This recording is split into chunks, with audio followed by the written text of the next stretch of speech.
Kumasi na chese Moshe TV sene odino kokwa pia ye. The chairman ono so tie dwaso ano ye host chairman wontumi. No no so eba, no so roku otwi ye na nyagro. So Akosia, let's have chairman wontumi's video also. Na so je wo hono enyagro kra.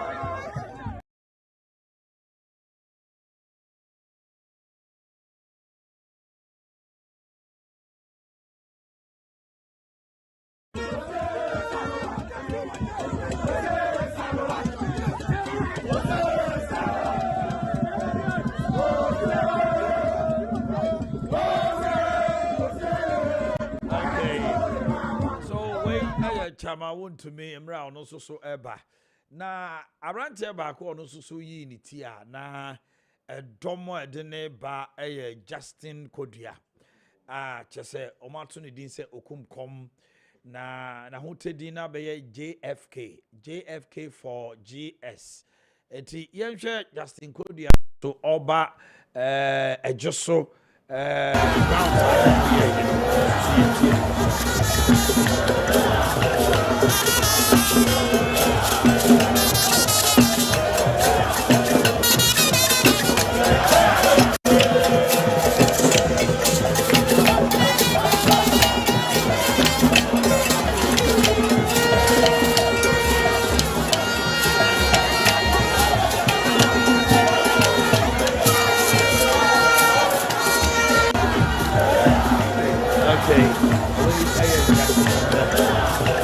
Kodua JFK for General Secretary of the New Patriotic Party or not so a unity ewo honomo na chese wo hwe ne yekoso no dia na chese enyagro kra na ye din komofa eye IGP nyakwa bro no ma Ohene First Lady mami ntie wo soso meda sepa ohene se odia start wo me so why ade obenyina che ohene se nyankopon emma wo adoma chede a oma wo nyansa okay nyankopon emma wo adoma chede a oma wo ho nyansa so body mami na me ma Justin Frempong Kodua chima Kessben Justin Kodua mo achi o Omanhene de Boakye mejoso na me to say me ho ye pa nyankopon da ma modide so ho ye me ho ye pa na enra joso nyame anim ni wo ho dwiri wana anase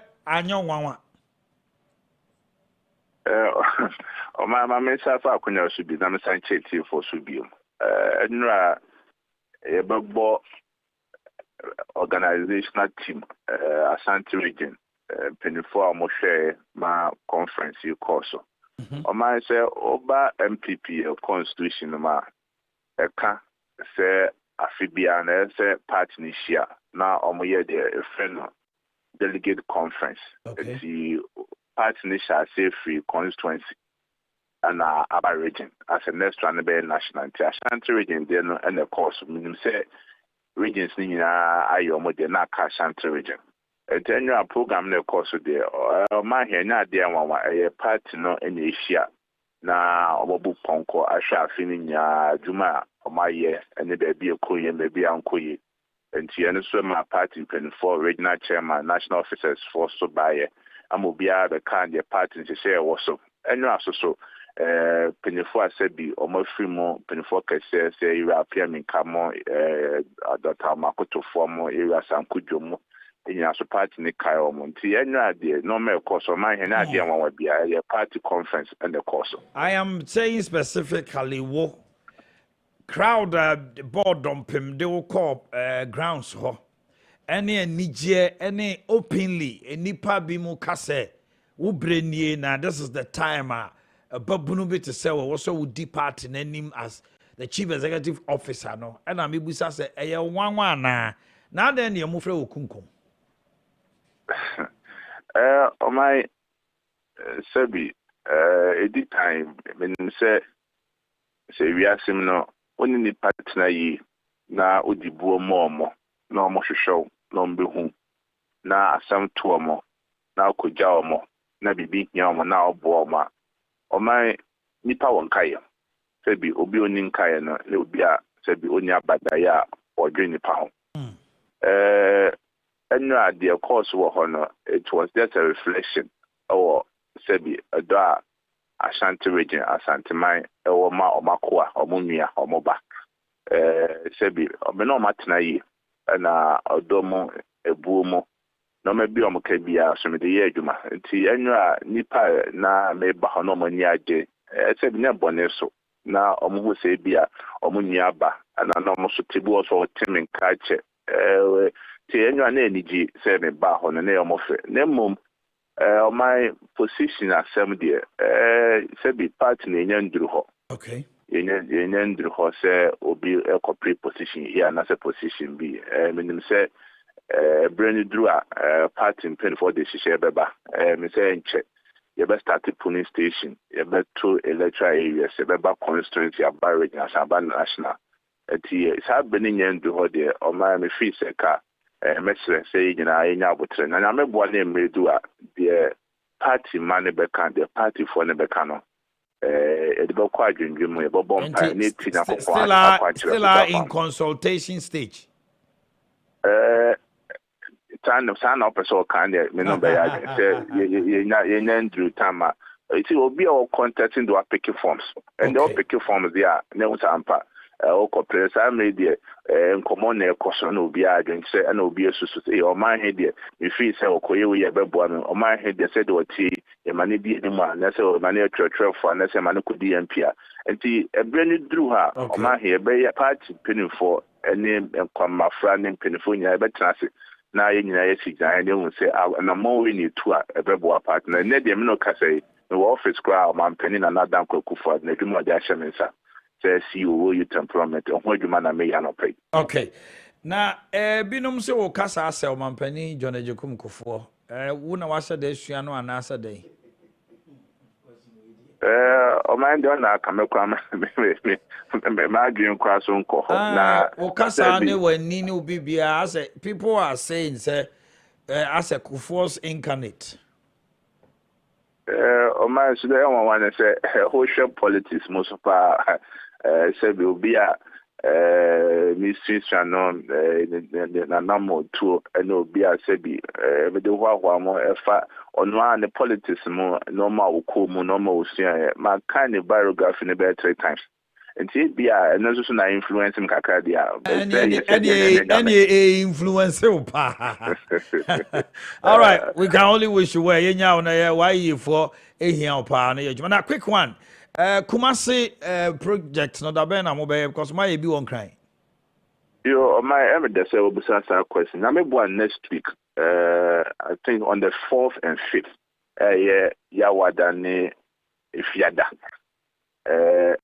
Why youth employment agency, your career, job and entrepreneurship friend ba santimantem.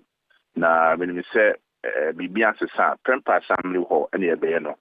Na o my dofre na eba ni nyina se de ye nkan no aya menu kase so ene ya ye bi watermali ai wie ba ho na se che ye titia o my yonya companies a omo penkofo no ma ye adwuma me check it say last time Ashanti ni nya be 92 companies a omo penkofo a omo no ma ye adwuma na vacancies na wo ho e be 420.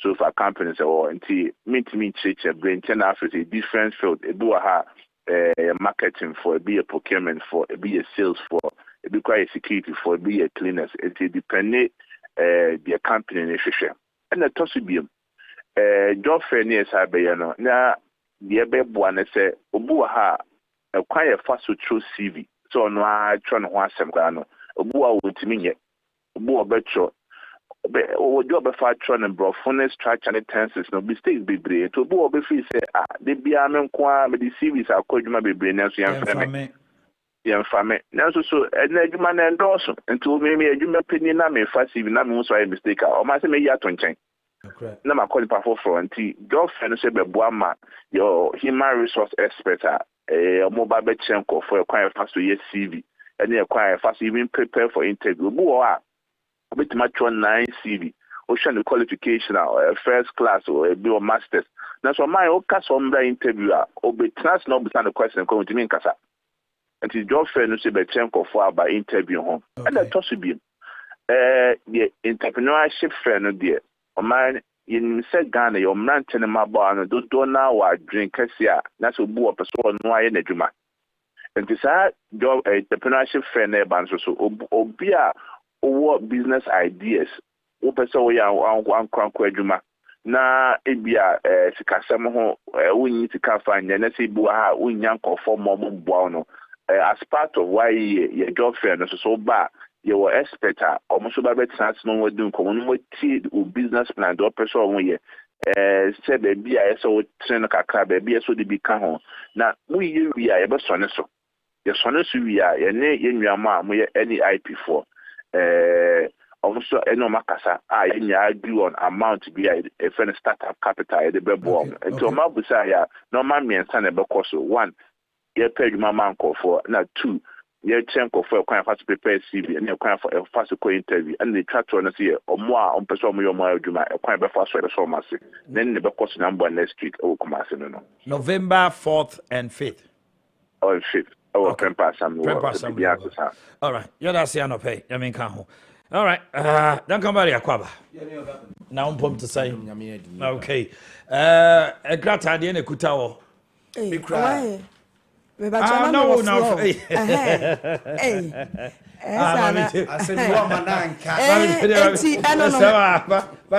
First lady, Omanhene, say Nyankopon ma wadom akyede a oma wo munyansa a wodi bedi dwuma no. Nyi ni say obi ani wa Nyankopon be ma na di yie etumi anasa adom akyede a wo fitin ya wo ma ni nyansa kwan ya obefa so mpo abebie wa no obeka no. Nyame edi munyansa no edi ma wo. Ye hwe Joseph say kurampo no a nyeso ofitin ya no koka kire ni nuam say ena mahu say me na meyese Nyame yi kire no na ohunu kwan ya obefa so a obeka no.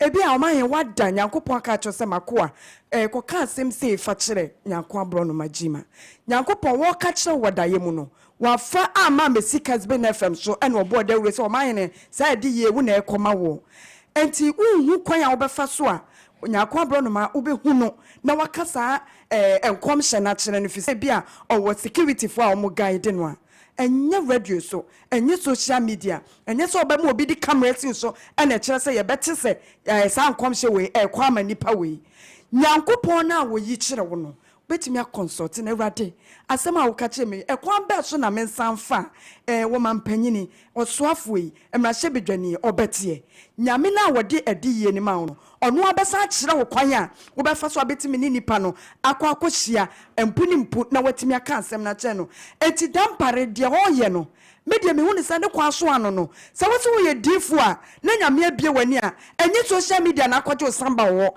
be ka asem ama nipa ye ma hiyan na ye se wo mo kura no wo mutimi de camera ni so wo so na obi anti asore dem no mo kan yema na ye yete wani ye mhyehyai aso mo kwa no mo classmate ni Nyankopon. Thank you very much. Yaw. A quick one, quickly. Your time. Media near make and say there's a thin line between Emrano and Osum. Thin line. Yes, there's a thin line. Yes. Between Emrano. You see ye enforce until we are kasi ye kotino ne wan no ene osum no a ye sum no nti ye hwe ne ye na nko ese bia nipa bi abekuta position bi na se otata osum kuwi o awoka wo mokasa bo ahye wo yem o yesi nti mesre say line ye kitwa bi na DSP Alexander Obemi Moakye. Now I'm going to say yeah, nobody I see. Papa, and I know you who mo post be on Facebook. Moka say one hour send come near the Omunhene Yaw na Ghana mra e wo hono mo. Atwini padwina bebre akosi say na IGP obetata D4 na ne sia the IGP on ehunu nyame adwene ensem na ye bebre wadawroma botai pote ben ne gyina masɛm a bode ato dwa a ebia nipa atwem adwene ana atwem ano asi bɔne yo mema biachi na ya konya mudia mai ense so because IGP Inspector General of Police Dr. George Akufu Tampare ni akwesi company for police we na ebeso mutata omo mudi osuma ni mu a enye no kre nemu yi ejina eyese onse ye mamra na ye organ ha no ebo obi a ho ban ye wo de fatia for ye wo nya efa engineers on journalists for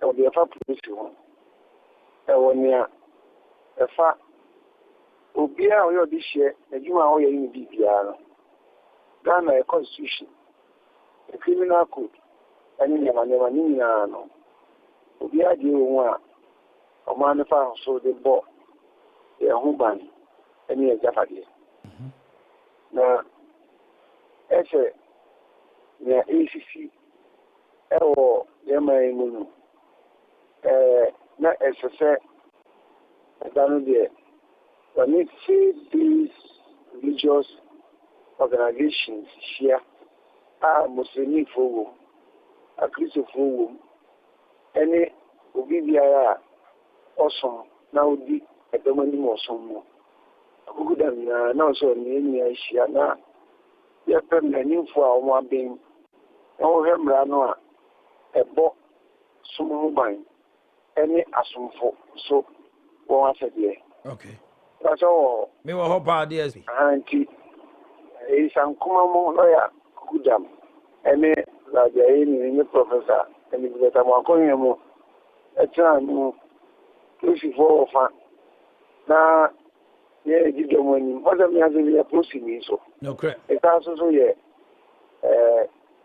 all nations SDA church we son our adenta no our adenta is district our Meridian Ghana conference no Seventh-day Adventists near Eda so support no Eda kan mate antina nation jihadi but there ejuma na just ay adwuma enko ni na ne se won hihye a ebo esom ho ban di ewo ma eti ase se entina yenya konya kwati ji aware register wa so bi chi but there ejuma eno na edibadi nto ni na bibia no obi so timi sori se obe fam nationalism abetata osofo ana apani odi asafo ni se obe sa sorry no na etani maria our mind mra me bo asafo ene osoma hodo mo je ni nya de nyina ho ban se ye hia ne ye se adwuma no nemu na krono aso sa ma ya sede se enyeme bi wa yitini nyem ko ye nye ho tempo ye ene so bai ene na ehu se Ghana brano a ye wo ne boy asafo so ban esa hye osomfu bia se eya rena wano akuri kama eno na chichimu ko se wano baba akuri kan na odi baba akoshe obofo bi ana onkunku se ono na wakana odi abigu obi aye bihihye obi abigu ku enipa dudu aye bihihye ama akoma to no one. That is causing fear and panic. At the end, what is in there? And what I say, when you see young cop or shop for Tidre, and I say, young cop on Concro. Or no, when meaning empty at just the first as you saw in the time. In address. The police investigator, Reno said, or mature and not someone. Ejan say the data no ni ataban oni ani a odi hu ye aso a odi ti ye want to be ene ka be ni ti wo kan mpo aso won kono a otimi nko e ba sa sma bana e kokotwa sa se me aka ye nipa ayen hihye ne mo mo kan wa e akoti gan na yɛntumi anya hɔ wei nti nea ne yɛkaa ne sɛ ɔba me saa na nea ɛwɔ hɔ a ne sɛ ɛneɛ wokɔ kɔɔtɔ ɔyɛ aba hɔ ka kyerɛ gyagye sɛ judge asɛm a mede baeɛ a nnipa yɛmhyehye wɔ no a ɔmo akoma atu no a yɛde ma baa yɛakyagye me sɛ causing fear and panic no mewɔ adanseɛ nti wo judge wopa adanseɛ no so a mene tifi ɔsɔfo odifoɔ Gabriel hɔ metifi nkonkron hɔ na nti wo so nyasae ni ne bi nyataban ne bi na nyaso a ɛteɛ ne bi na fa bisa wɔn a nso wɔn yɛ from of wɔyɛ saa pɛ wakɔfa sɛm aba ɛfiri sɛ mmara no a ɛwɔ Ghana sɛ ɛyɛ atiasefoɔ mɛ a ɛyɛ atiase ɛnyɛ sunsun yɛde adwuma nti ɛbɛda adi pefee sɛ ne nyinara yɛwɔ hɔ yi sɛ na yɛhyɛ mmara ase na ɔsi di mmara no so ɛno na ɔman Ghana nti wɔwɔ asɛm bi mebatɔ bɛba wo nti yɛkyerɛkyerɛ na mmara no so kyerɛkyerɛ ne ɛhu sɛ wode ɛwɔ asɛm bi a wokɔdu nso ɔde bɛto dwa a ewiase ɔman no ɛyɛ mbɛhyehyɛ no na nso akɔ nipa no wɔ kyɛfo bi mu a na akɔka kyerɛ no kɔkɔ sɛnea ɛteɛ na sɛ ɔde bɛabɛtena Kessben na wode wabɛ publish sɛ wode ɔno akɔte bɛbisa sɛ padɛmsɛ bra wo sɛ ntu kɔ ɔsɔfo Gabriel hɔ deɛ odifo Gabriel hɔ deɛ ɛsɛ no no ɛtia ma mmara nti wɔ sɛ ɛyɛ saa ɛmfa ho sɛ DSP mame musa wei sɛ yɛmfa ne sɛ yo DSP na sɛ odifoɔ no wɔ na sɔre fie na wahyɛ nkɔm ɔhyɛ nkɔm no wɔhyɛ kyerɛ na sɔre mba na sɛ nsɛntwerɛni bi anaasɛ ɛma sɛ Kessben foɔ yɛyɛ de bɛtena bɛka sɛ odifoɔ wei si ABC a ɔno wɔka kyerɛ na sɔre mba ɛbi kɔ obi ante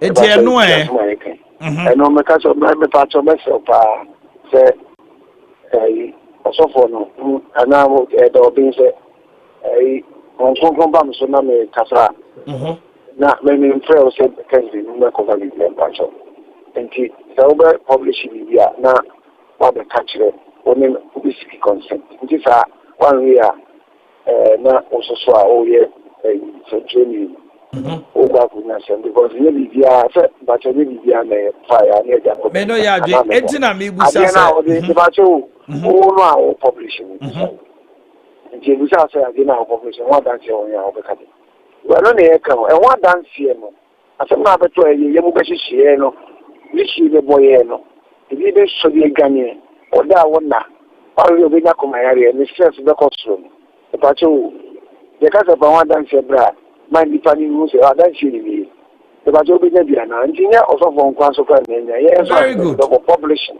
yɛbɛserɛ sɛ ɔyɛ nhwɛ because ɛfa obi ne right ho ɔnya asɛm a kode kokua mu ne akɔka yɛse wode kɔto dwa no Ghana na ɛka ho ma mmara no a yɛde kyerɛ no woyɛ saa tia mmara ɛno na mɛserɛ sɛ yɛnhwɛ na yɛnte aseɛ woanyɛ yɛ a na yɛano ɛne yɛn kamera akɔyi ka ama yɛ ɛka no na sɛ mmara wɔ hɔ a Ghana yɛsɛ yɛnti yɛmmɔ mmɔden na yɛnni so no yɛankɔfa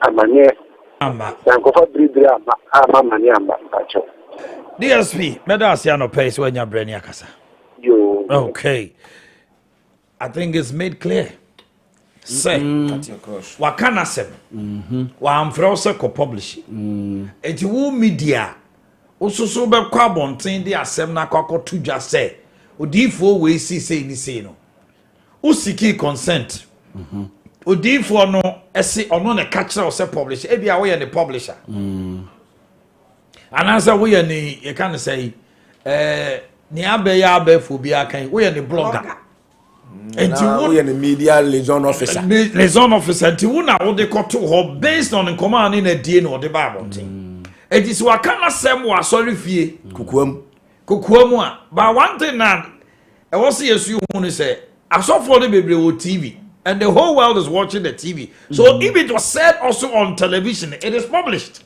live. If it was said on radio, it is published. You don't need me to go and publish it. Yeah, so, wow, because wow TV now can it won't can Ghana for you na share. Na so my home company the Ghana for Kessben TV bia. It wo publish here no. Na ama agidi ase ono no de enko di kakai. Phone the end there.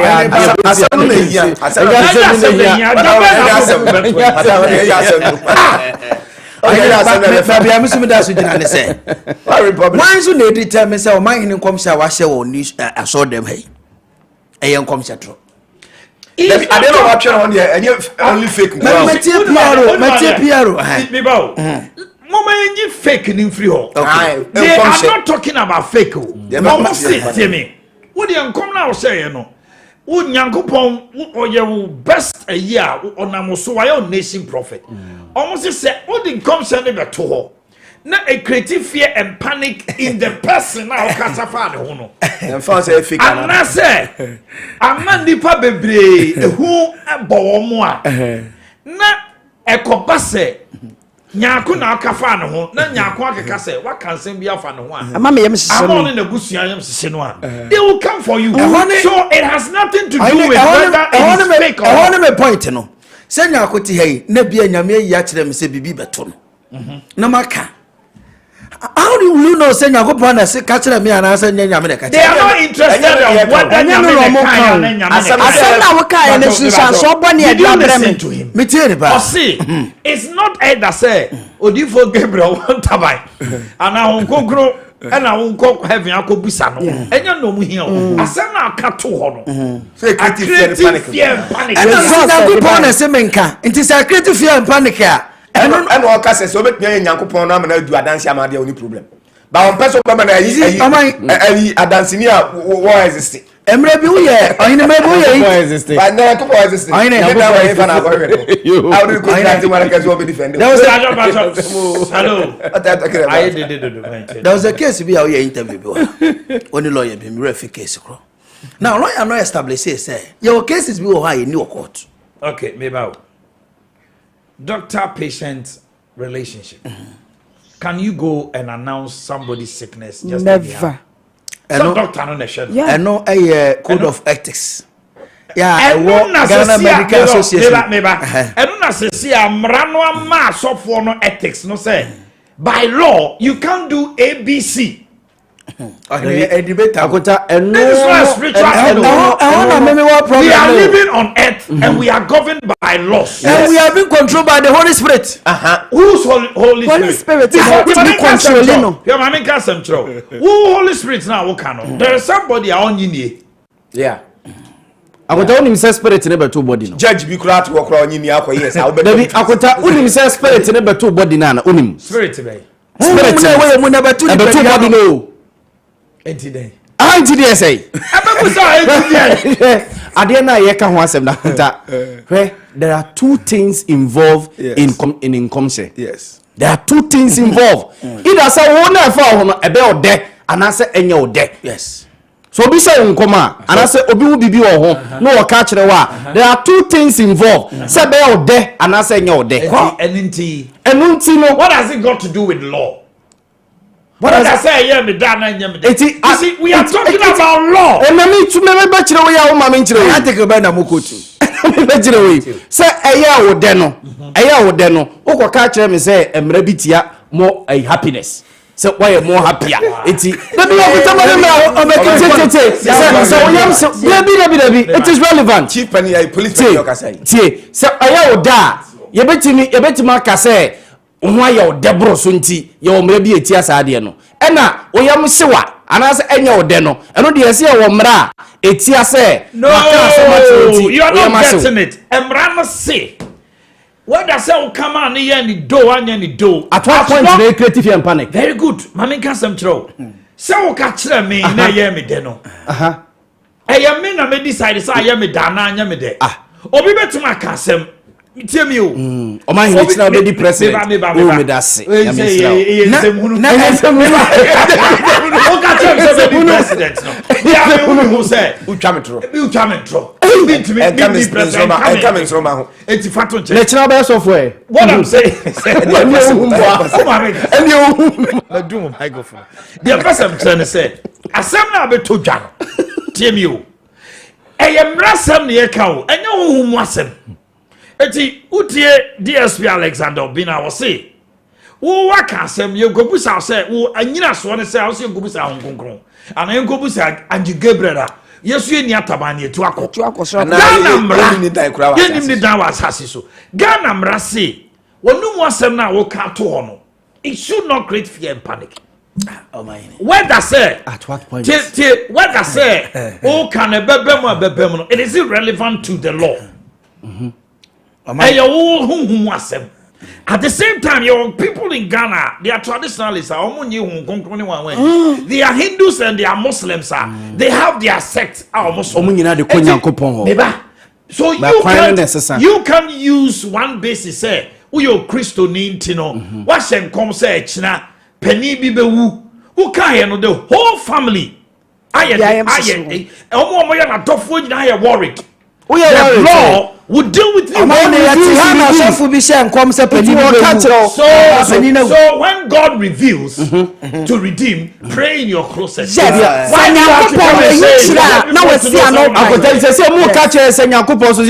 Code of ethics was a code of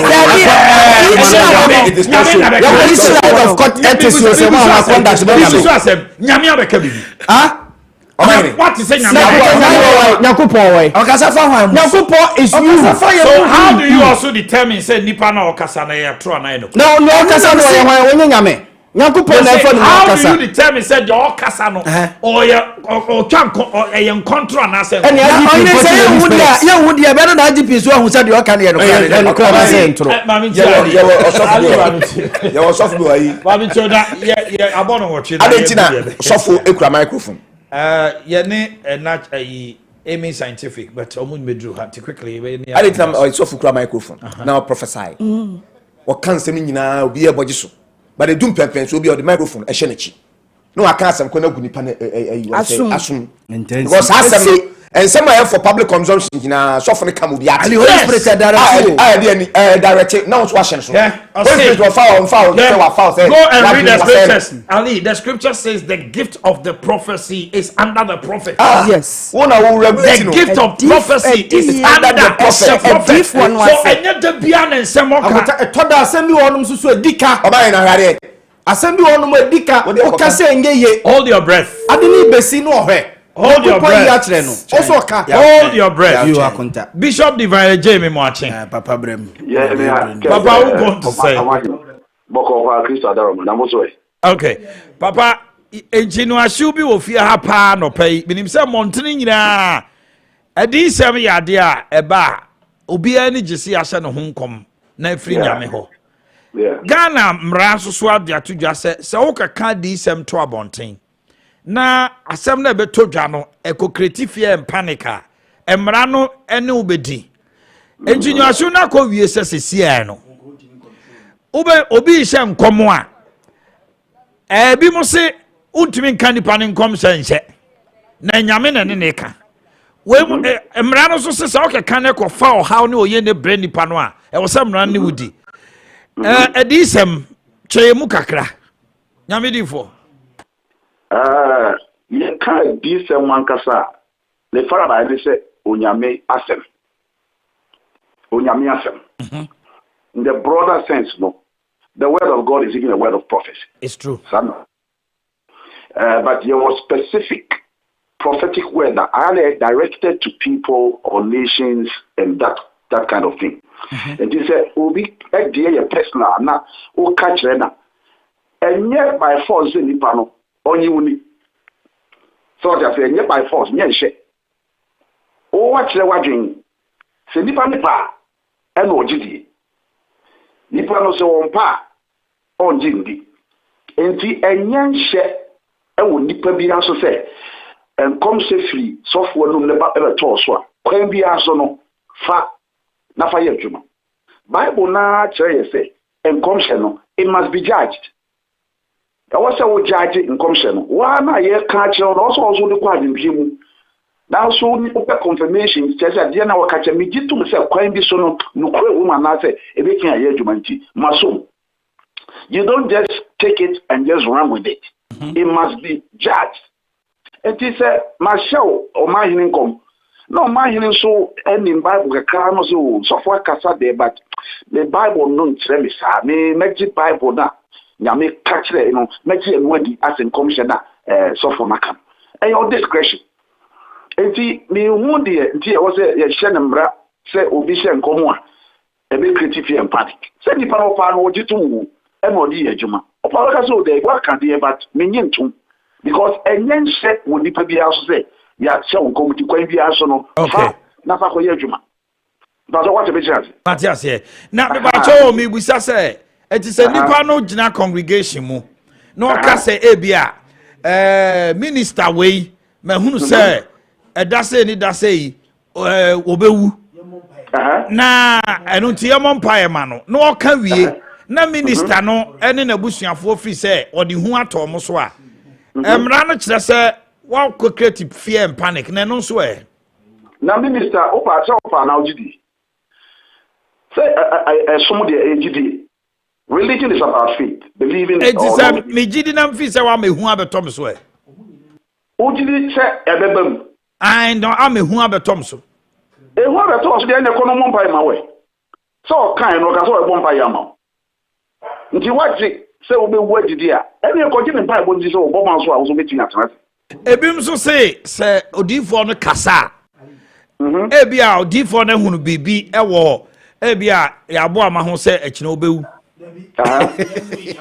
Na onya akwan bi anka nche yabo ama je so ka to abonten ansa na bia yabo ama te no abane nchen o ka to abonten so yesi o creative fear and panic na no so say nipa na a public figure no fi say that's the means that nipa no obetimi ate na say bia onim nipa no but what in din he has no means to reach no fi say ya de e wo say onipa no che no wo kan editu from one say nipa no pa no gidi o Omanhene what the chance so one can say kwan bia so gidi on the waka say na mahunu and this how you be also be so the waka no me nye di phone and na me nyini nia why should it create fear and panic to you so what gidi like so what gidi o nipa no say the all can bet me abam okay so nipa the all can bet me abam dia and na wo friend and say woni na internet ka so mti wudi nti wasem no yentu one among so when you need I just ignore him why should he create fear and panic in you if you don't believe it because religion is about faith believing or not believing. Bishop, if I don't believe in it and you say it, it shouldn't create fear and panic in my life because I don't believe in it. Bishop, medas ya no pay. Mami kwa homa no so na me ni sofokum chacha me mo ache. Me do so. Me nu ane pom to say. Erade adom boko. Okay. Enkomodie na koye adisemo a nansen ye ho abetodwa Prosipeni dampare ene asofo mpanifo hia ye ton safre a lawyer for kuku dam say omo ni omo betwetwe nkomo no omo hu sane emresity at what point in time breben ene odifo bi be hye nkomo a ye say wa creative fear and panic na ga na mra ne netwe asem ya betodwa yi benim say wo ye nyamedifo ye kan say me das mami chia na me chia watiefo nyina menim say what your constitution ni mo dia say obi koma prophecy question kom efa obi na etia constitution ni dia menim die na de say nipa bia no etime ehwe no ye ehwe na kwan ye because enye nim ya anka na menim say bia bibi wo ho etia mra say no baby do in the I say mrenu fo na nkasa nso bam I prophet yet en common na ko twa say ye fa no say sofokum chacha wo na sorry fie na wo hunu say me ameti hai e bia boni bi betome na waka to abonten say me no me fa asem no say asem ya kai odi hu abetome so mabusuafo ne madofo say hu abetome so a what's up prosifo be frɛ na wo be ma evidence dia kyerɛ sɛ obetumi awu anase obetumi ato no wantumi dia was a mra ne wudi ɛno na abim ka sɛ we ye huhum asɛm but you see mra no so kyerɛ sɛ asasefo ye wa atiasefo asase so ne wo nye huhumu etu ntumi mfa huhumu enche obi nkoma ehu ntono so senior de wo mu nyina ne se enye nkom se nyina na esese odifo ananyame nipa de babonten aha enye nkom se nyina wo se adwuma na Erade frey ye na o se ye meye no wo kan Proverbs 3:19 Bible class wo Nyankopon di nyansa ene hye ewiase ase nyame bo wiase wo di nyansa na hye ase enti no ewiase adwuma bia wo ye no nyansa eka ho ena Onyankopon yi bibi efa wo bi ho ekyelewa wonu nyame na wo yi bibi kyere wo na asan ma onimdie ne nyansa wose aka mu bi ni nyansa wo mi se Nyankopon na wo nyame na mfa nyansa nka wo na faka ye wase bi wo a nyame na yi akyele wo ba ne ka no wo anwu se de wo beka no so a wo benya problem yɛhwɛ Bible mo te sɛ David a ɔwɔ Bible mo David kɔfa Yuli ayele ɛne ne daeɛ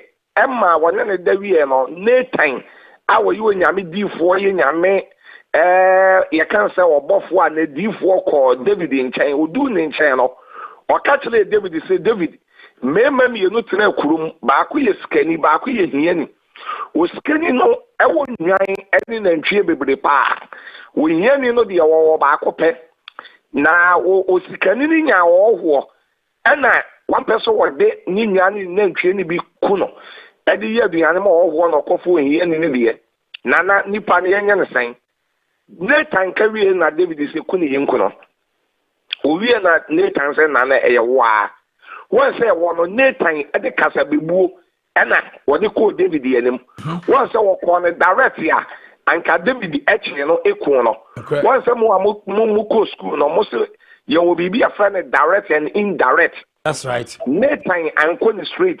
akoko David kon no eti Nathan enya ne ti didi mo wo de no to nkyɛn a yɛnhwɛ wɔ bi te sɛ John the Baptist ebra wɔ hin bi a afra no Ken Herod kɔfa ni nua bi afra no Philip yele wale ɛna John the Baptist kɔ Herod ho na Herod wa bodwa bedwam anasa public ɛna John the Baptist kɔ ka kyerɛ Herod sɛ nana adeɛ na woyɛ no wadi nkwase asɛm ɔkɔ straight ɛka den sɛ wadi nkwase asɛm ɛma Herod ɛkyɛ John the Baptist kɔ to prison later yɛkyɛ John the Baptist twɛ ne tifire so wɔn sɛ kwan a Nathan hu nyansa ɛde bebuo ɛka biribi kyerɛ David no John the Baptist amfa sɛ binimdeɛ ankɔyɛ sɛ adwuma no yɛkuo no eti me sɔfokum kyaakya deɛ me kan sɛ sɛ woyɛ diifoa na sɛ nyame yi biribi koraa kyerɛ wa yɛde nimdeɛ ne nyansa na ɛyɛ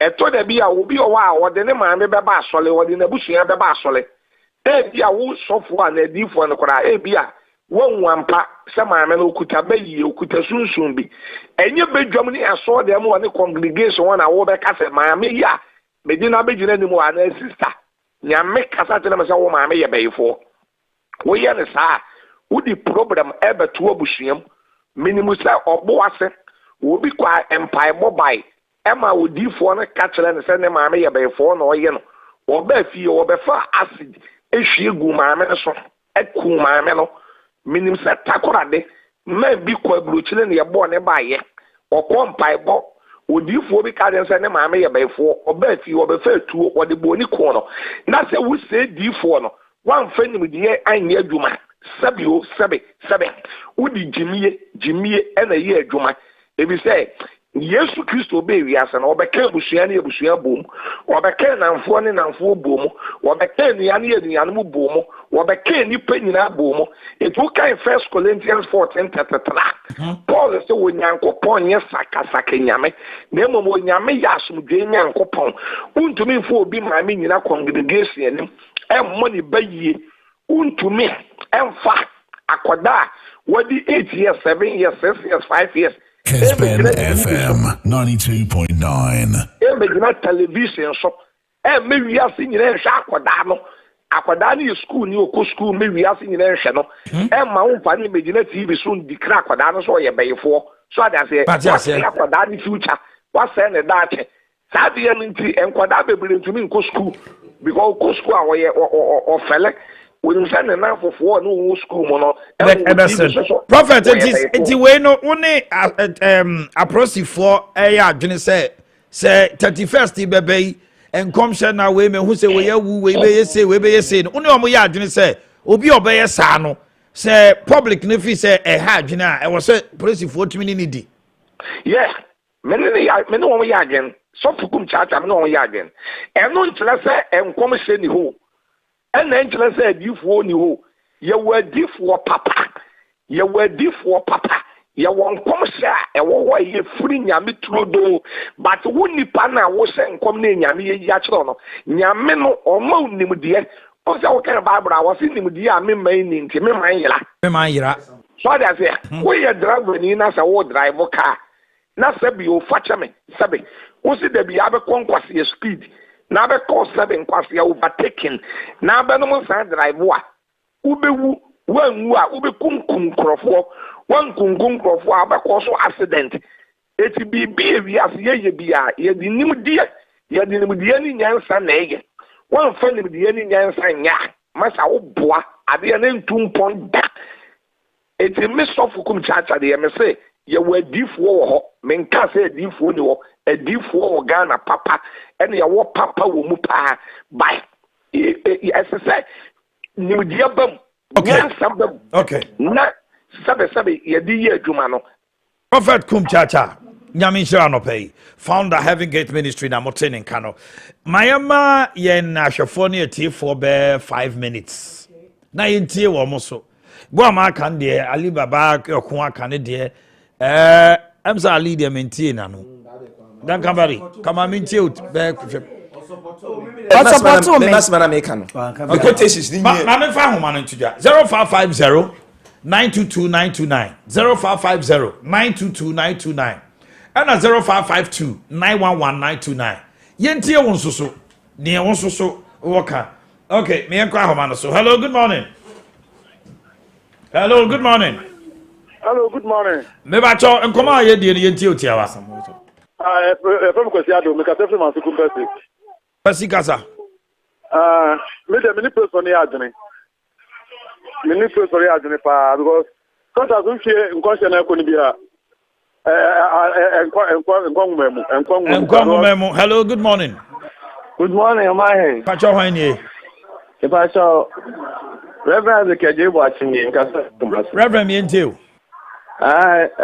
said some na mo kan enkom sha yes na nyansa ne sase ye de to say enkom sha fa ankura no yenka no public enti maba wa sore na Omanhene wa ba sore enyame ayi bibi a kire me fa wo ho a eye wo nko a wo de ya enye nipa dom ni nyina ade enti hu nya se meka ne dom ni nyina anim ama wo maye dey ate ne to da ya na adifo no ya di pe show so amanfo be hu se ma ya ne ya ade nyame nsa wo me so enu nti no awo so oba sore a obeye no de agi sika sani ebe ya o sika nipa ye de ebe tie no me da say okay 0550922929 nyam dead nti also can the public say be nyankopon ni monyam be dead nti no o say pia bonte nipa hu say nyame so hello good morning ba cho wan ni Abdul Malik ma mintie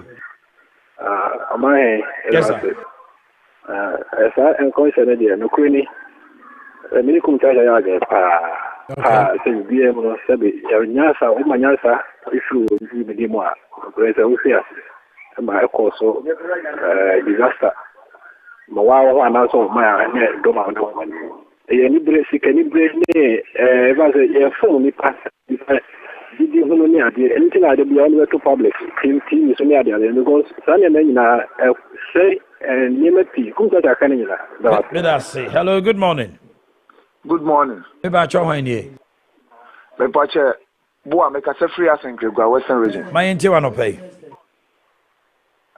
me pache o the police for na kan de eye pa because Ghana ha no kamera say asofo no omo ye ewu birebe asifi birebe nyina no e fa free go share dey eba So bit makasa na on papa kura tifia. O ko tunu kura tese o du obeye. Nti we ni amode mande ye pa. Thank you very much. Hello, good morning. Good morning. Am I nan pom to say? Nyame adom na so e. All right. Your friend is so for Achia. Okay, so for you. Na winim. Ade ba ko a ha me e wo man mu ne se obroni enya secret and a revision and a revelation bi e ka kire wo man na esevi onipa ba ko a your friend is Superman. But Africa, Ghana, se wobi ana osofo bi ana odifo bi ehunu bibi fa wo man ho te se na anu yi a omo be ka kire se earthquake ebebe se nko odifo bi na efre ehun ye no kan ya eno ake be fre no fear and panic na o man no kure wo mo ne se Ghana fo ama ya no kasa eje ni munyam onyankopon je free Israel de ma Ghana no e free o man so e de akotogo na de Maakye onyame no onyadwuma. Is this also a prophecy? Hello, good morning. Good morning, Omanhene. Omanhene. FM Usubana hene me kasa free Kumasi. It's also Omanhene when I chat to me until na fe nya kwa bron ma fe nko jaso metio. Meda sifi Oman. The omuni say enkomhye Oman de minim so we sofo na otu hoyi. Enkomhye eye ade a onyankopon ahyehye na ya adom a ode manipa. Enti enya asofo nyina akora na sa enkomhye no ewo wo mu so. No cry, you have to be a prophet. Ye gidi ese pina e forso so mbehye nkom se de ofrefo bi be ka ase sikanti ana omu nyina epre no. Ba se ye Bible mu a Omanhene se ukọ Bible mu a enkomhye no se wo hya ewo nyankopon soma wo se hye we nkom kono ho no koka kire no. Enti enkoba se enkomhye no wo de wo ya na de abato public enkomhye ye secret. Woni nipa ni mienu even na wo ka bibi se asori dem kra sa ba sa asori dem abakura afre nipa ro ko se kokwam eye nipa no ne wo sofo no eni nyankopon ntem asem. Thank you very much. Ye fancy hanomo ekwa ebo asuama so de ne message aba.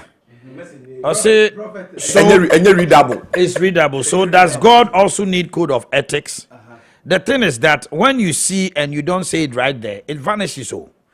So you can't keep all you see in your head and go and tell the people later. And note that we see both negative and positive. So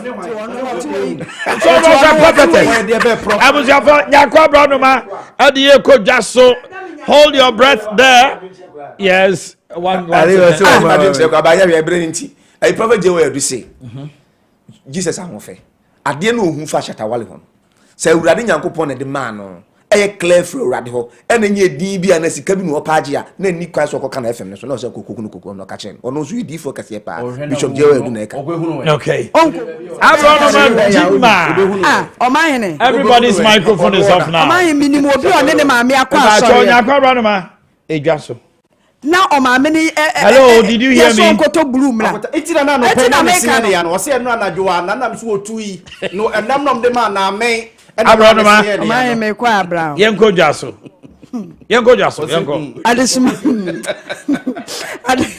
adisuma ma yekoto ade wate na bo ma na wase ade daduro ni bi ko VIP ni ade maneba ayi assortment limited for omude enkwada aduane aba na yese wa woton enkwada aduane bia mekanfo ade amawo se wo pese udwadie no ekosho mawa start na eton hero baby food na wo obata so wo so ye aduane bia akwada 6 months waso wonie no koto assortment for wo moduane ni bi na fe na besiesie wo ba no ama akwada no wahye fefefe aduane a wo dia ba hero baby food no wo ma sheda asum nwane no ahodo agum omega 3 omega 6 ewom ebo akwada na dwene se de wo nyine no obesi adwene ene ne site se de obesi ehu ade afa de bia na ni siro eye se clear wo ma sheda ye nkwada nkoa juice e de aba ya vitamin C and ahodo ewom enuane a minerals ne vitamins wom de wonya se wo de bema wo ba edie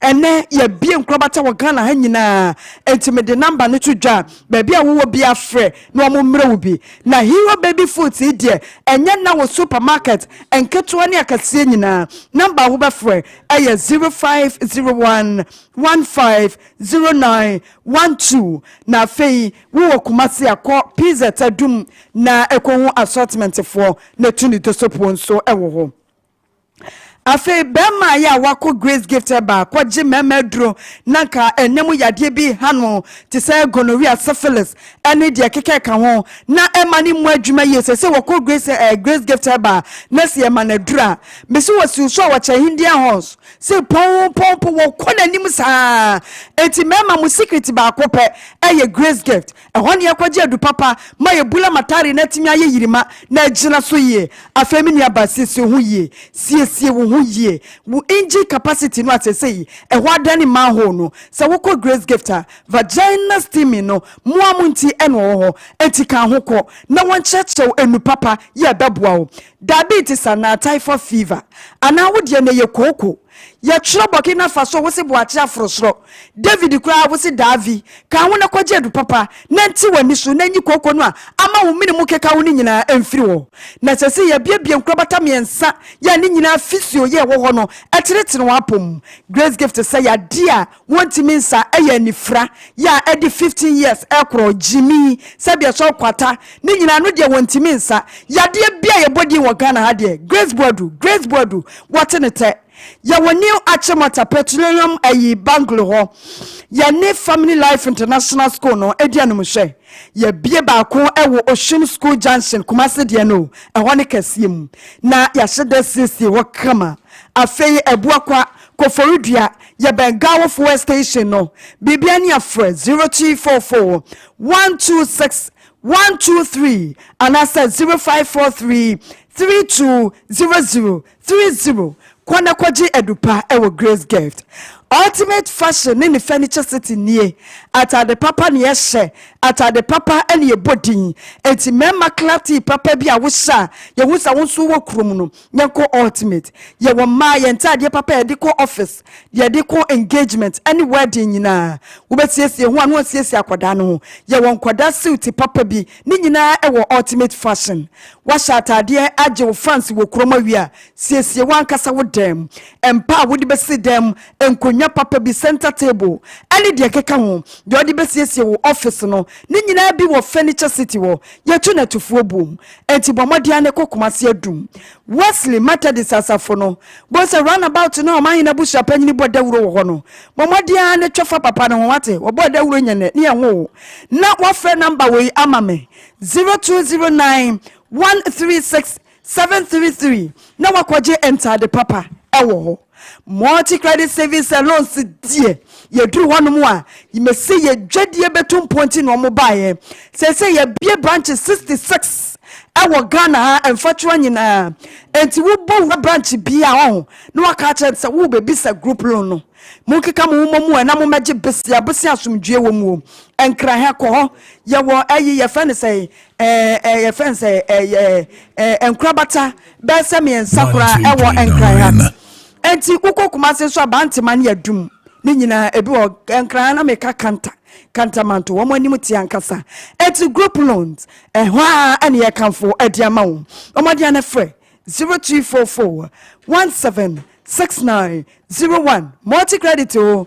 ye dwadie betum ponti ene wo mo wo ho afe Kessben University College say ye mo abodi krata so pe degree and now pe diploma ni nyina betimi anya adwuma ntem na wo hye mo a wo benya internship aye eno de ya assured and afe adwuma ye wo kodo wo pese wo ye bia brane ma wo ntete ye bie school ni kase fefefe e wo kontena se ene ye bie Kumasi City campus e wo ho ye no de wo ye adwuma mpo a wo betimi aba na wo besua de momade aso be free number we 0501 637383 and penny for enkasa na eha ena Omanhene yesi ha atia yare nyum we etwem abasese a eye futusem Albert Adufosu abrante em so bo nyum ba ko amobi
just brought in.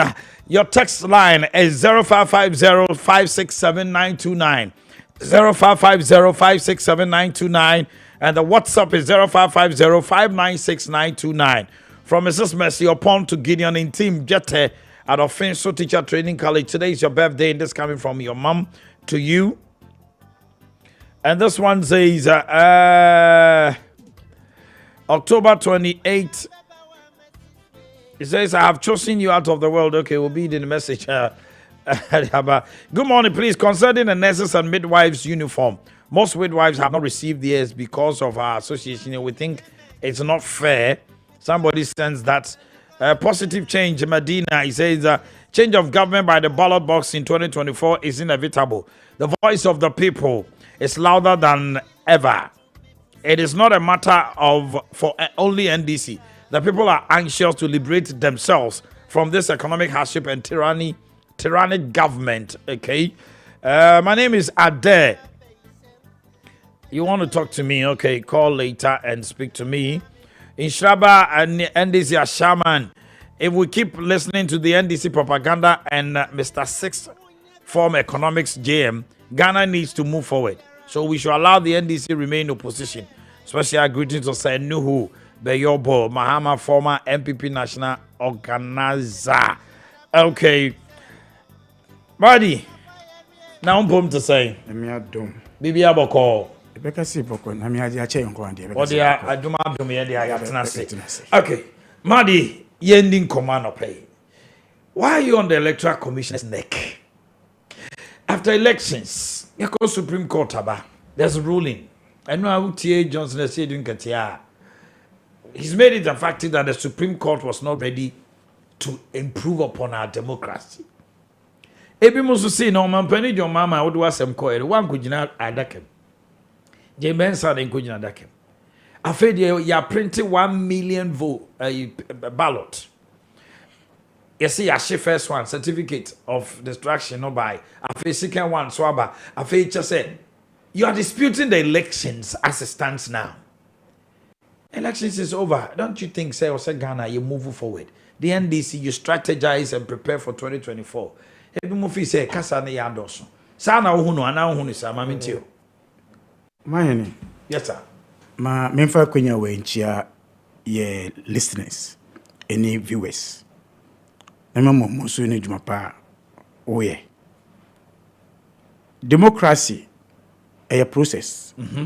Elections a process. Na se process no you need half time e process no mo. Nti every day bia o ye ho process na o kai ho de si ekoye.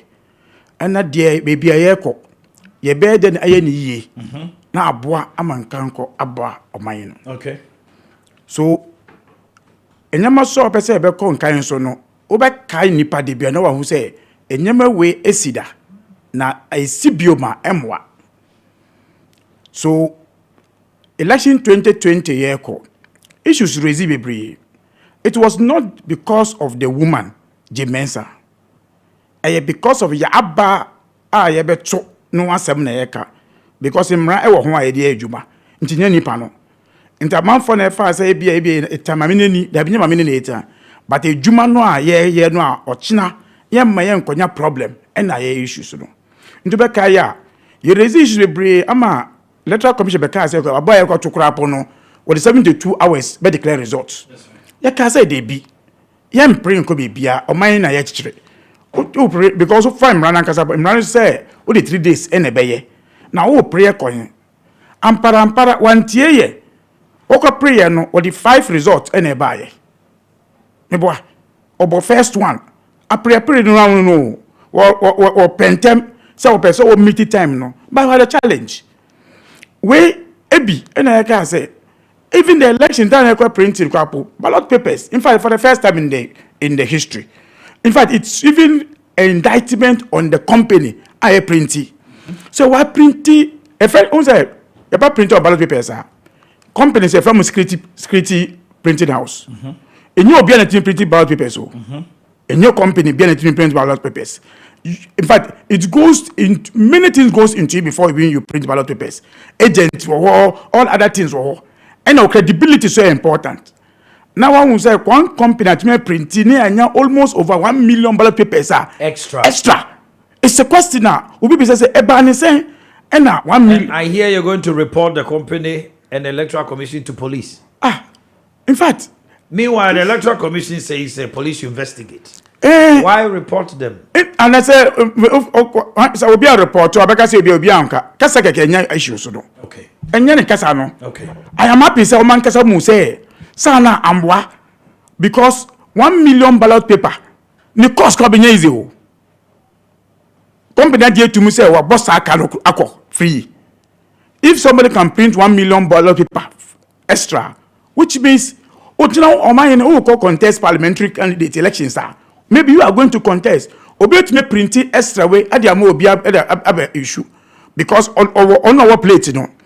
What you say? So when we raise this issue, I was say electoral commission and kasano na ye warm say be ko enim. But because of my yabu say many NDC dey yanka. Omo ka sembia me mfa me and this is what he has got into. So when John Mahama raising issues, and I say NDC every issues, mamu say a DAC that no main sibio. A DAC main sibio. Because elections in Africa, I'm not going to be brase because you didn't manage it well. Nyaman kitin if so say na bibia o so be na printing mistake na say o man problem. In fact, what happened 1 million ballot papers if you say NDC NASL opposition at that time and you get it to another country, the country could have even gone in civil war on that issues. Civil war? I'm telling you. I am telling you. Okay, Kenya issue in the last elections no. Okay, in fact, it even ended to even change judges. People went to the streets, blocking, burning vehicles. We have blessed. Ghana has been blessed. But at the end of the day, we want solution. That's why we are doing those ones. So when this is raising issues, these issues should be legitimate. My pass, yentiru asopemu. Na yenje say nebeya ochina ensibio. Omanhene, okay, said the last week or Monday way, newspapers published say NLA Emma company be contract to print on books. Yeah. Only say lottery books security features. That's right. In fact, no company print it. But when you not surprised, say company way because before Obama will be say printing security printing, you go to the company to check the security features. Area on Bibia. So procurement na ma sa nipa company contract now. What you call Nigeria co print? Did you go to Nigeria? And the only print is out all out. They can print all the paper. They can print all the paper. Yeah. In fact, when I heard it, then I'm now convinced then something happened. Sir, NLA company now more contract. Yes. Is that the same company? No. But a different company. We need to even know. And I'm say more be security printed checkbook. Checkbook printer. You free Ghana call another Nigeria. So Obi echo Nigeria echo check security feature. In fact, even traveling from Nigeria, there should be even security to protect the car to come here. But what he say, you see books need to come echo that all of so. What here? So it means this is how we can risk our country. This is how we can risk our country. It's a broader discussion. No. Nobody should take it. Books that NLA books. No. Only me say they have a good lot of no. Obi ko fa na ocho number so a. O to make a discuss so. And so China you born no chogu. What you win the same thing. If the same person want to print ballot paper and Obi to print no the boom one. But these are ballot papers, sir. Musumudi adanse say by your vigilance and scrutiny, yes, say no. Emma Bakubi Kran so sumitie there's a free anchor the director of elections then almost akoshe Bakubi Kran won cry bronu bi so entino now it has become an issue of say when you hunu ye na ehye no a e dey na interest but you can also we will be going into absurdity when we conclude say okay and here because when hunu Okay. It would gini say way there you huni. And to imagine I am say any say way there huni there. What is not the possibility say? Ne be clear the kind call. Onim. Apart from say Yashe, we found ballot papers on the election day. I believe say you witnessed some. Now what made interest? Only the Electoral Commission on the 11th hour on the election day. And almost saw ink now this stamp ballot papers also. Yeah. But that ballot paper had the same ink. I don't know almost a sign. Almost a sign no 11th hour. Say ink now move no. A day before now, moche or more Tom printer, not new one they buy anymore. Yes, the new one, the same ink. Why didn't you prove this in court? Okay. You see, our case was to have the witness in box and build it and come to that conclusion. And she was denied not to enter to the box. So that destroyed your case? In fact, that even destroyed Electoral Commission credibility. That destroyed Electoral Commission credibility. Oh, who got 2013 courts. And now got 2004. 2004 there was a petition. Oh. Yeah. Rojo Metal. Ghana did not go 4 years. And they got 4 years. Expended the whole 4 years in court. I don't know, they will see munye we. So we learned some lessons out of it and come to the 2008 and 12 one. No? Are you talking about 12? Now 2030 year call, you know, you could see say 8 months. Many things are nanka. Offer documenting just on the faces there could have been used to rule, but somebody must come to answer. Okay, yeah, the case MPP went to, I see, on the face of the pink sheet. Yeah. Into the shadi am the bra wo na bu asem no. Obisus dey bi o enye face of the pink sheet no kwa ho. Let's go beyond it. That brought the commission to the doc to tell people to appreciate elections in Nyama. What you say? Because that is where a friend say Afarijan. What can I say? Elections are won at the polling station. Now, say any case no more. But it is out of that box no more. And a Ghana who say polling station then your polling station, this is what you need to do. So that case, in fact, I believe say Electoral Commission and the judges did the service to Ghana. Sure, for 2013 case, you know. I remember the president of the court, you know, who is Atuguba. What can I say? They could have taken and rushed in this case, but for the sake of this country and sanctity, they will go through everything for everybody to appreciate it, even though they think it's irrelevant issue no more. But you agree with me, say after that 8 months, no, the Supreme Court itself also realized that they could have done something better than that 8 months now. As really country, no so economic implications said they buy any identity, no. They said within 41 days, no, they have to go through this. Yeah, wow, person what they bano. Yet to me, the fan say why who count stakeholder John Dramani Mahama. What to me find this in account to me for MPP account because a chance I'm saying they all agreed and it was even done. That preparation was done by Henrietta Brew, then Attorney General. It's you know, and they say ya Russia na ayamra and omode say the same time, not to Russia the same time.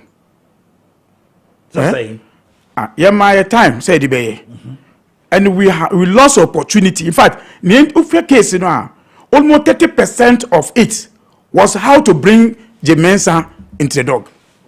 That was your agenda.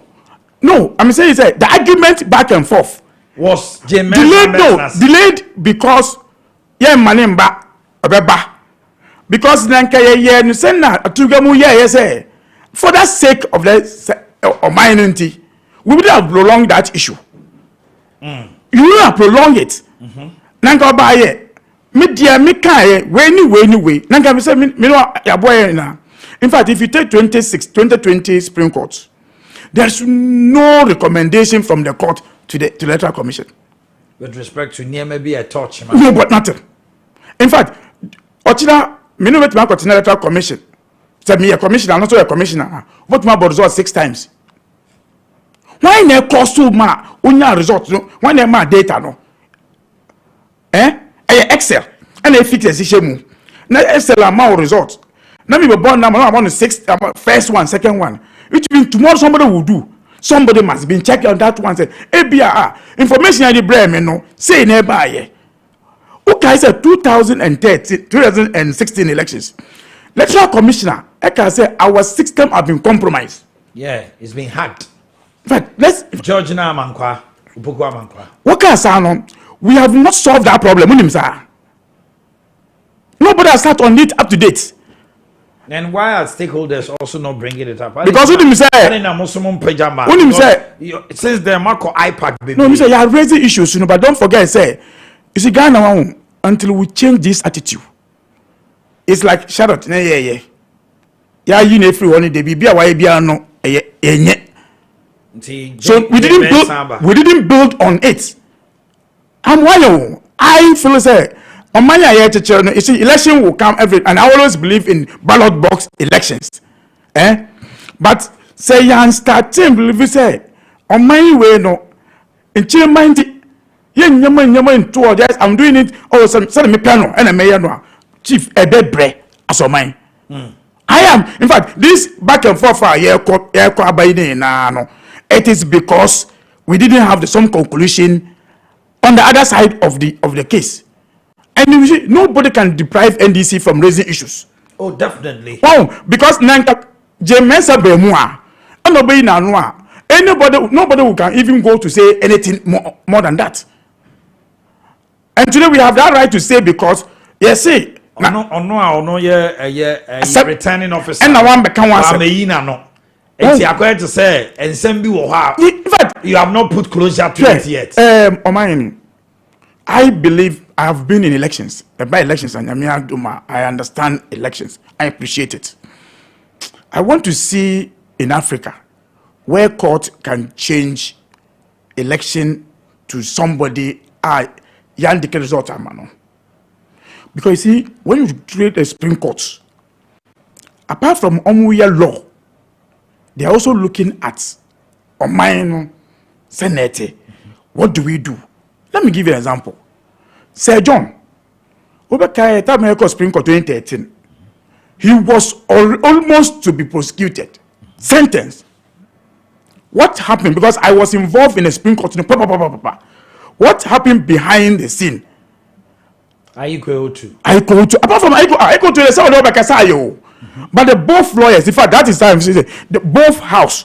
General secretary moving to MPP. How do we do this one? Because a bit more on my no tension, no, I am more.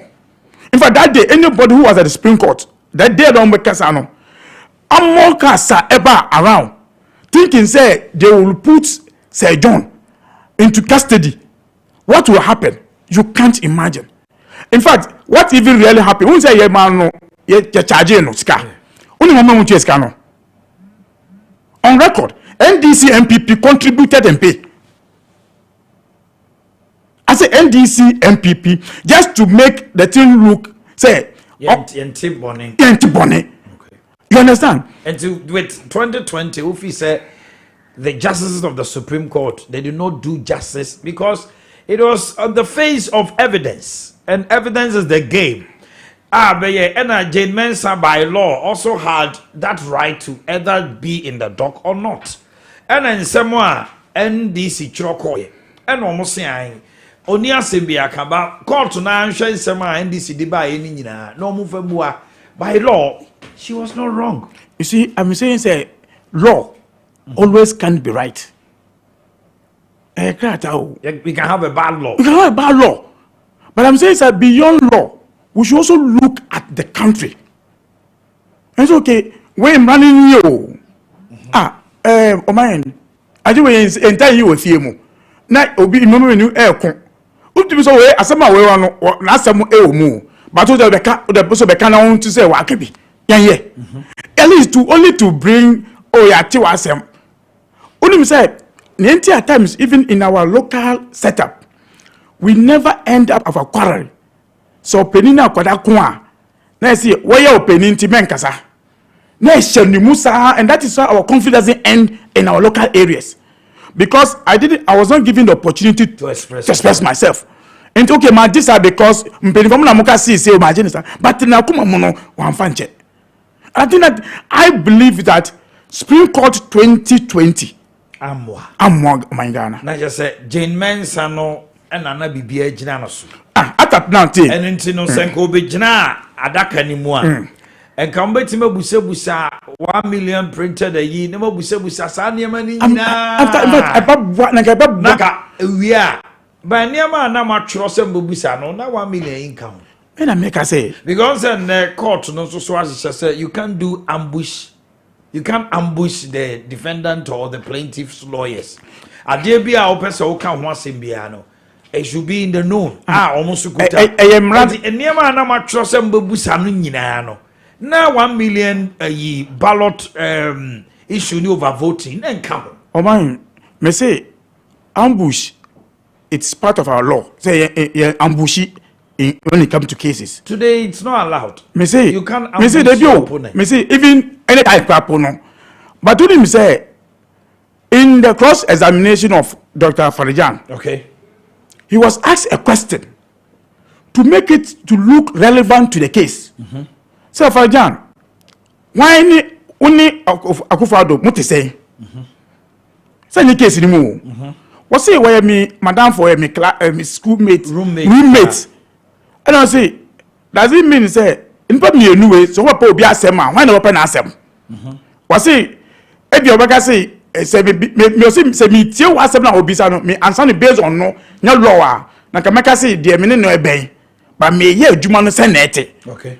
So I say you see you build cases to make things clearer. So I'm saying this argument yeah. That is why I'm saying this nanka say na yeah kanwa nanka I was expect say nanka bossman you could have come to do any press conference again. For you na who here say bossman. Because you have gone into the international community. You have gone anywhere say media me yeah no. And no. Anybody have any issue be and your master my we. Okay? Now, we say yamba evidence. Yamba wine evidence. All right. They say the evidence is there. Okay. The name is Madi Jibril. Mami ma Jamal Akwaba. Jamal in to say. Oh, nyami adomo mai. I'm traffic na kama shimpa. Easy. But mame insre iti for ni ahwe for so mo de becheme. Okay. And medinchi akese mo so minim say aban nhihye papa aban na ye no. Eso omuni na so. And I yes we be afemudie as citizens of this country to make sure say Omanhene didn't to papa be friend. Joa home mama na me dane me homra sesia emra so se wo se me commercial break me ba ya no na de akabia ye to so e de ama enemy ntra. Hey Bema se said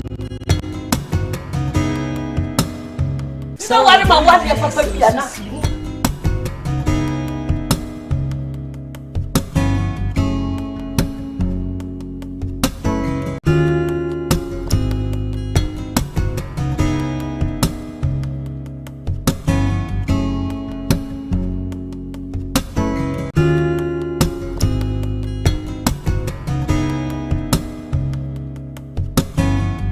I didn't piss him, I remember what chain, not mean to. What's your noble titles? They are buying ye de bois.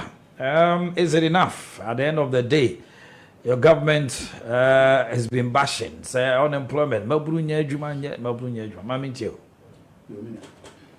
Fakonye Suna Minchetifu, and I have 4 hours in Sabri. I'm saying, Daddy can make Kaiser Minawishia, Biana. I refer to many episodes. You na meboma basun so say na Minia penning titles kind no honorable Mohaye nika higher kama. Na meka say competition na wabontin na enye agree. That's right. Eso and you are very much aware of that. That's right. Nti mo be here innovations be kakra. Definitely. Of which I think you have what it takes to. That's right. So at least mama man for afia se atemonka ye. Me suggesting be say mama want temonka through maybe a money public engagement to be. Definitely. I think nema be ho ambotimi aye. Ama for betimi atemonka. You go here kuna for ha, you go try for ha, you go try. It's a way of publicizing yourself. Intimi that's it. Now, send our kind of mebum any juma. The aye bibia aye huye. And nenansa. So we share mebunga wa bodom pim. Kope migration and fire service. Na ultimo say Omanhene Yaw. And they prisons. Was it prisons, right? And then see prisons, And I think it's going to be the same spectacle. The last time, I think it's NY. YA. It's YA, right? That's right. Exactly. Well, yeah, job fair be. Theater. Now, okay, nipa ebo peso. I said to myself that actually, I say I agree. You near to say near a field di kwanso. The normal politicking. Me can't say once I can say. Okra can't say. Na me can't say. Me yes, I also cry. Would then away. O breast cry here then. I think that conversation, you know, is to say the tuncheng answer. If you say and say, near me ni na once what you are so doing. Awakening our spirits. Na ya think can say ye we jume because youth unemployment, you know, a national security issue. Me nka say nsi, me bompa say ntimi nsi. Se nipa ho kire na ne frustration do baby a ontim baby ma. Odwen nema bebre. But me bompa say sada na nsi. But that day, MPP and DC will be in front of him. It might not be a banter between the two political parties, leading political parties, excuse me, or other political parties. The moment a beer, the youth against leadership. No leadership. We nearly got there somewhere in 1979. I mean, they are drum and a career within the military. So, yeah. But they do baby, no, nothing. I say, now, paying for granny a blame be. It will be our best several man call in certain capacity a friend. But big give account of stewardship. Then now, yea. Nem say, real fear, Hokakra. This is a sorry view. You will be away because of hope. I am a melboom. And yan shadan can say, well thought through hope. Now, fit through political leadership.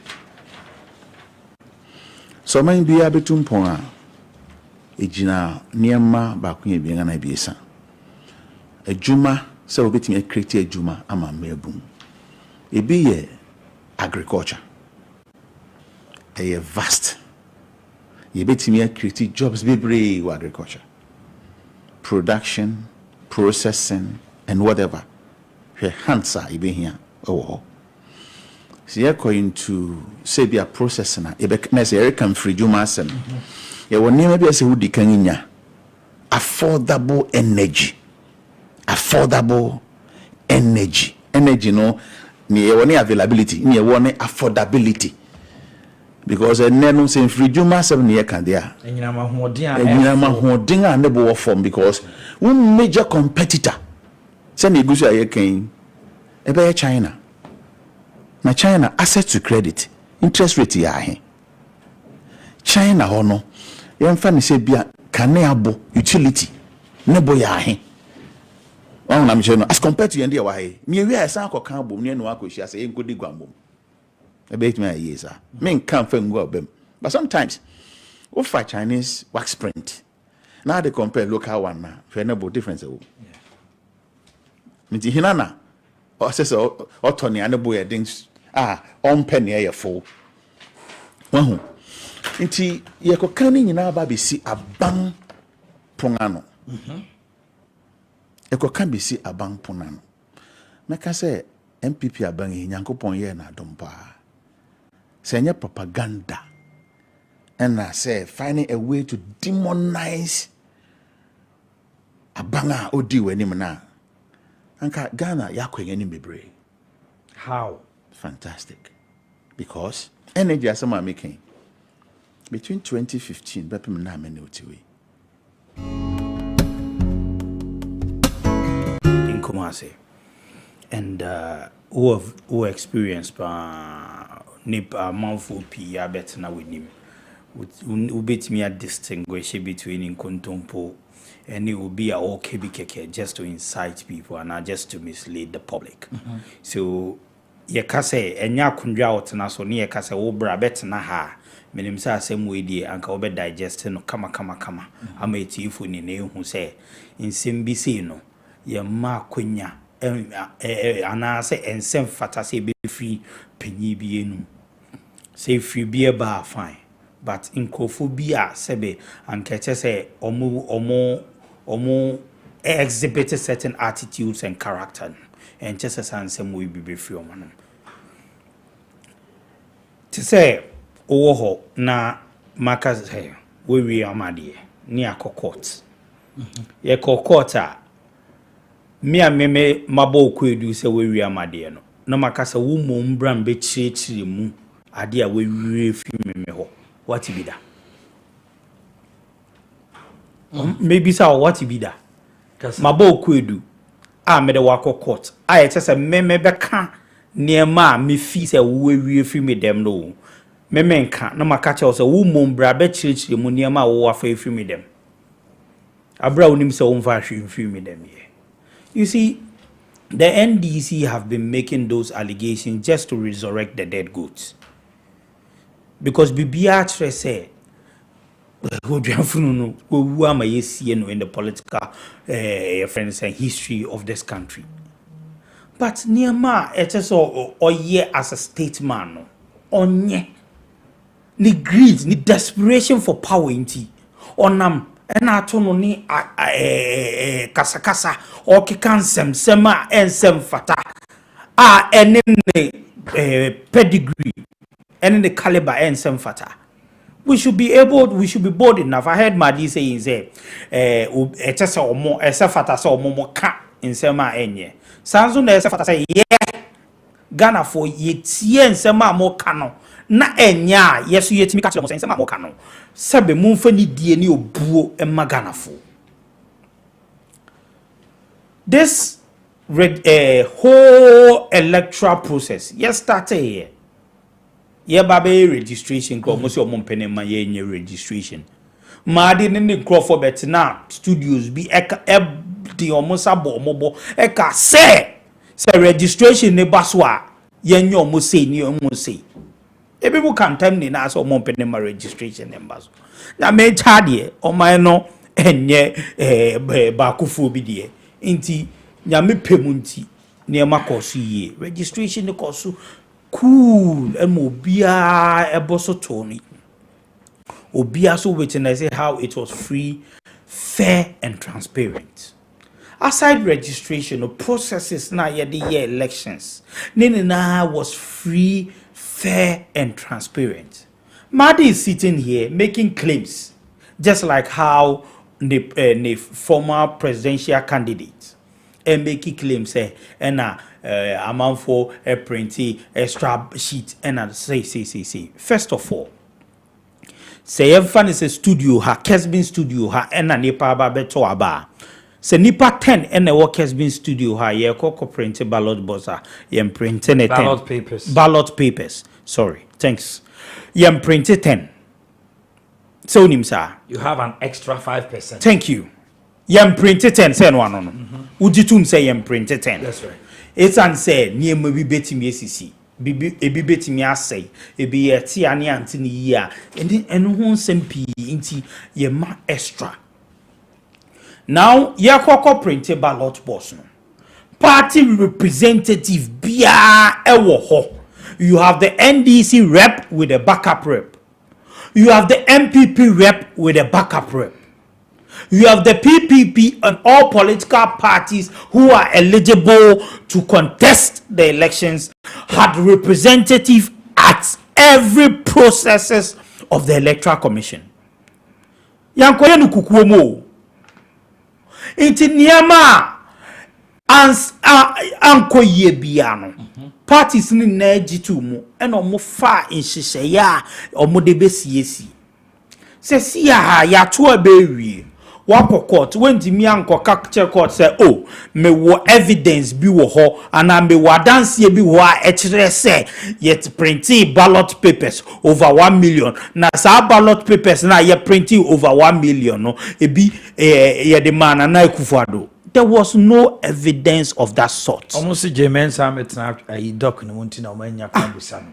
Ena me bisa ono me se Omanhene waba me dem and I young funny say Omanhene wo say me ma ba wo dem abewia me abefa wade abra unim eye kro no inti wo de me akọ say yendi wase me maw ye court no ye bisa wo say na niema ben na wo say Jamaluddin abewie fi wo dem wo say yemma Jamaluddin akwanya no no mbeka die owiaye. Does it make sense to you? People say Omanhene. In common yedi, and you are representing the people. That's right. Does it make sense to you? It doesn't make sense. And now only obi kokobo ball. Nipane ekobo Manchester and Liverpool kokobo ball. Na Liverpool aye 4-4-2. Na Manchester air complain. Sa adenti na Liverpool formation here 4-4-2. Any tactics ana. The Electoral Commission lawyer ne ye no Mr. Imremu it does it go in line except fata na say fata. I know you're a lawyer. It's law. I'm not a lawyer, but yes, what's Yamra? And you have experience in this. You've sat on that for more than 10 years. Yeah. So Niamaduha is in the tips of your hands. That's right. Into when the blight of Mahdi comes to sit here, just say Omube misleading the public that you come here making comparison to Kenya and other countries. That comparison should let you be truthful to the Ghanaian citizens. So comparison na who say irrespective of the interest, your ambition, the country and its sanity should be priority to you people. Aden. Should we plunge this country into mayhem just for be with the assemblyman, with the MP, with the deputy minister, the minister, the vice president, the president, just for him to come back to power? But that's also what extraordinary Niama signing panel all power. Just so fees Niama touchema monka. Na ye court no. Ye court na ye ka say obia wo hwe no maditi Hausa for baby yes gadamon be wa two be wa obetimi a chiro mu achira say ba minti odi akasa o say sebe o say o hwe waso a and it just all roma obi amansan ni na ho say odi eti ni say o hwe waso a ro no amansan ni na ho. Okay, you are here making claims say ye wiawo ye de wa koto baby yet amount for sem air courts irrespective of who you are or power who is in here you can you brabeka wasem na man say ni nenti ni mbo kwedu and I yembo bia wo de na ba no kwedu na wentimi anka ye wi amadeti ase and a court case ne cry rashe hey mudi penifo akuku dam so omunko na easy then omunko yeye enyeti and omunko twaye. And for people like Omo to say Bresa White and Bavlo Latte, is it Bavlo? No, your friend is saying what was the name of your man? Rojo Metonunu, who has been at the EC strong room for more than 8 years. Because 2008, I know you saw him at the EC strong room. 2012. Why to say no a trickster? Oh, or tricky Omanhene, They were tricked by Omanhene Mabao studio. Onu producer ho. Na me say Omanhene me say wa onu pro no ma so me say me ba be so ma Omanhene onu producer. Bon konkoto ade wo from mame. The two of you beko. Bako beko na bako aja. We me mpesa me ka say common sense because maybe obi be fan say me did in the part but be nidie mu e nyansa. Nidie mu e nyansa. Na wo sheda e free ho esan say wo se mana eba no enya eno na ye boapaye. This is not the first time a political party representative have left with free easy strong room even before the final coalition. MPP ya ebida, yenye bida.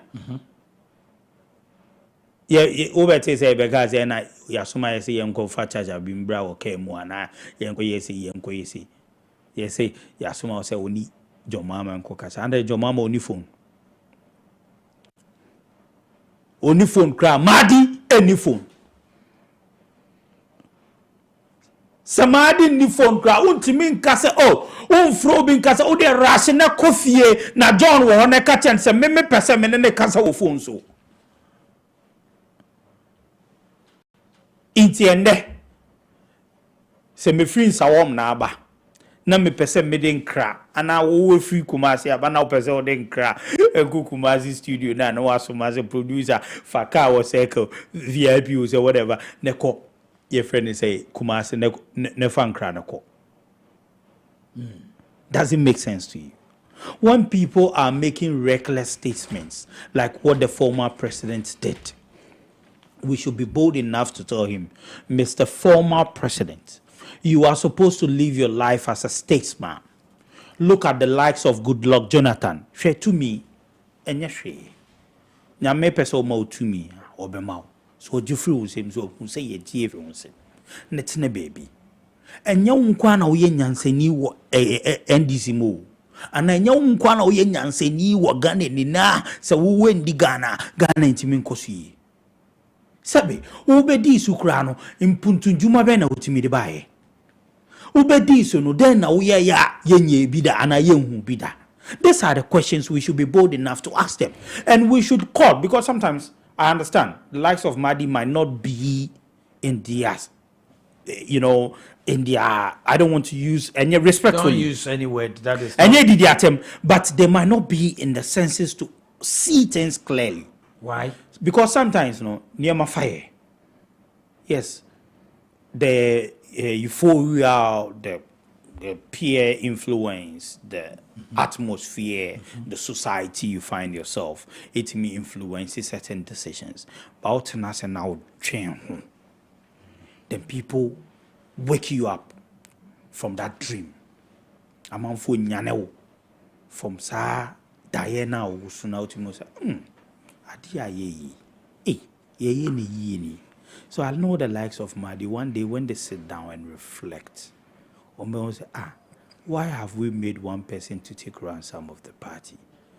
Why have we allowed one person to incite the youth just to satisfy his personal ambition? Why are we being used as tools to destroy this country? I know one day Madi will reflect on it. Madi, I believe, say, being sitting there, you have just watched a concert presentation. You just saw it. And I appreciate the way you are, your demeanor. Madi, concert. But let's go into issues. Concert is so tough. Okay. Word. You don't have to use it because. But coming to our senses. He has made his. Coming to our senses is what? No, the word he said. Okay. Said, yeah. For now, no. As about certain things, comments. Were when I sit on here, you see the way I present my issues. Yes. And I do intellectual issues. Now let me bring you to the 5% issue of printing ballot papers. Yeah. That was what we were doing from 92 up to year 2012. So it's 5% of ballot papers. 5% of ballot papers. Over printing we no ballot papers no dorsum. So there was an argument in the Supreme Court. So how do we reduce the excess of that 5%? It was okay. because that time we were using only ballot papers of hundreds and 50s. So say what polling station, now polling station at 25, you need to print another 50 ballot paper more, which is waste. So the recommendation was made at the Supreme Court. Say now print 25 booklets, 15 booklets, and 10 leaflet booklets. Instead of 50. Instead of 50. To reduce the wastage. So this argument, I'm saying intellectual argument, you don't go that way. 5%, we have moved from 5% as a country. You just have over your ballot paper, over your print sheet. Previously, you don't see 15, 10 or so. But this time you see 10 booklet, 25 to reduce the wastage. So if we have such thing, no be able to print 1 million. In fact, we have 7 printing houses in Ghana. 7. Who are in charge of the electronic printing? Yes. 1 estate. Bakupe and estate. Ghana Press. That's Ghana Press. Company. They are private companies. Then the state printing house and they printing the door. The state printing and they printing in excess of the printing. How many are they printing? In fact, if you take the for instance, listener the Ghana press and state press, they printed the lesser ballot paper in the country because of capacity. They give them to print the lesser region in the country. So when they print the ballot paper SS in HN, they print you have a question to ask. Okay, and this is what we are saying. Is if you do an intellectual, you have a leader, John Mahama, who always tell you, Suyade and Wakasa. Don't just speak and insult like you study President Ahimfo. We are not caught trained like that. So when you are communicating, don't just use insinuation. And you could make your case very well. Again, Omanhene, yet here, let me see before Ira. Before Ira. See, me say, me Jesus say, come on, laugh. See, they be me fire, and I mean, search you. What's been paying? I mean, search you. How will you think about Kamal? What do you think about Kamal? So, from your angle, most James say we are, and to know, Mama, you're crying, yen such a James, I call to so James and say, and some like a farm, and just what's it mean? Me, my own search me. What's it, Chairman? I am giving you education for the public. When I got 2013 Supreme Court, not KPMG anymore. That's right. You know what brought KPMG? To authenticate the pink sheets. No. There was an argument of say the MPP a photocopy and a Mudiba court. For pink sheet then they photocopy 10 times of that photocopy that document. And say all the photocopy in unique polling stations. So then argument is so and TISA because you have nothing to match it. So the KPMG came to authenticate yes, the actuals. If I hear no, truly, they brought photocopies and they claim say polling stations. And I can bring you the document. I still have the document. One polling station on photocopy 25 times. That is what Baumia swear Allah say. It is 25 polling stations. No way, it's only one pink sheet and one photocopy here. That kind of lies. You want people swear by Quran, sign. I also say, who's the documents, who the court evidence are, you sign on it. But approve say, idea what you buy. But because we brought in KPMG, which is not part of the case, I'm doing this because if you don't avail a witness to cross-examine, you may not have, but him. Say because say, oh, Mitiana, make allegation. Say Mitiana move. But somebody can, you can be cross-examined. Also right, so be decided, say, and near my try any questions, I'll be so busani. What's what yes, ye? Only answer Biaka, my court, Nina, answer no someone far. Why? So, what is our crime? For us to say, because we didn't have that opportunity in Ghana, we still believe, say, something went so. What is our crime? So, right. Now, so, Omanhene, I will not be surprised the way Kamal. In fact, it's a long time, Michelle. Jamal. This is a long time, Michelle. I think the last time we met was at Dumouahou. A long time, about 6 years, me, Michelle. They do 6 years. Okay. Quick one. Or just but about 3 minutes. It is. I feel sad to see somebody say, Ghana Constitution. Those who wrote our Constitution, they don't think. This is what he's trying to say. How? Say Ghana, we are assemblyman, we are DCE, we are president, we are once. Omo constitution, we give say so we have an opportunity to go again. So why is your mama contesting again? Thank you very much. What is it? I don't also think say God will get it wrong to make Jesus Christ to come back again. Because there are many people, God can decide. What is he coming to do? When you ask that question, first of all, you must be able to distinguish between Jesus Christ and a dead goat. A dead goat will remain a dead goat. You know something? Jesus Christ will remain. No.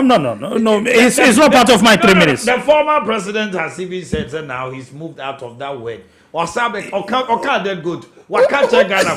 Says on your dead goat. Yes. On your dead goat. Let's move on. Okay. Let's okay. move on that well, for what we know, the dead goat has not resurrected. Mm-hmm. Now, you see, what make a case? And you're printing 50, 25, you're printing 50, you're printing 100. All these processes of printing have representatives of all political parties there. Internet maker says a mistake be bad. All the representatives no etnasi, they agree on it. Nah, the HSA no near ye. Okay. So what you say? But you sit here and present a case say ebi mo akoshe sumu and no more printing certain ballot boxes. Ballot papers. I keep on repeating ballot boxes. So now you keep on also making. The former president also made a baseless statement. Say, "Sir, overprinting of ballot papers no, and no na ye the far quite so at the rare ballot boxes no more, without any evidence." Now, your biometric verification machine at every polling station. We have a register at every polling station. Oba now odonsa tosoa and foundsa we need any rebeshe. Then they verify you. Even if all those automatic verification does not go through, we have what we call manual verification. And this processes with the presence of all your polling agents. So if you don't deploy competent polling agents, you don't come blaming people. And to even talk about, say, Jemensa refused to enter the box. One wabe make your case. Omanhene, to be very sincere, you are not speaking as a politician. Were you convinced of the case the NDC presented to the Supreme Court without any pink sheet? I sit here and I don't answer questions. No, speak on behalf of the listeners. I'm not speaking on behalf of the listeners. Assembly say Supreme Court to say NDC in some of the buy. Any elections. That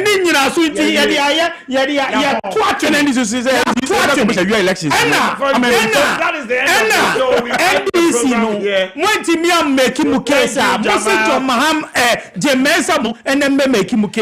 Jamal, thank you very much. Ministry of Sports, PRO, this morning right here.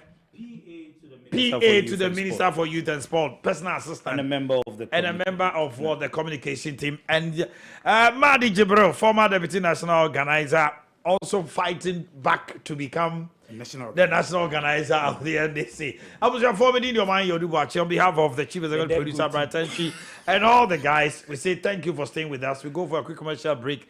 Midfield action.